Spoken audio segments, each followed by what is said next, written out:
हिवाळा ऋतू सुरू झाला की बाजारात छान लालबुंद गाजर यायला सुरुवात होते आणि मग गाजर हलवा खाण्याचा मोह काही आवरत नाही.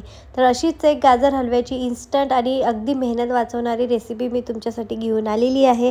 तर इथे मी अर्धा किलो गाजर घेतलेले आहे. एक बीट घेतलं, त्याला छान सोलून घेतलं, धुवून घेतलं आणि मोठे मोठे तुकडे करून मिक्सरच्या भांड्यात त्याला बारीक करून घेतलं.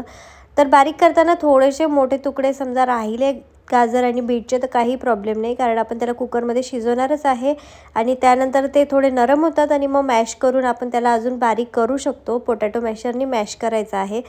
तर काही नाही, मग बीट आणि गाजरमध्ये आपल्याला फक्त पाव कप दूध टाकायचं आहे आणि मोठ्या गॅसवर 2 ते 3 शिट्ट्या छान काढून घ्यायच्या.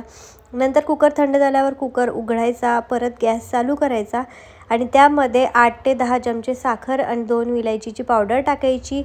ते थोडा वेळ शिजल्यानंतर त्यामध्ये 2 चमचे मी मलाई टाकली.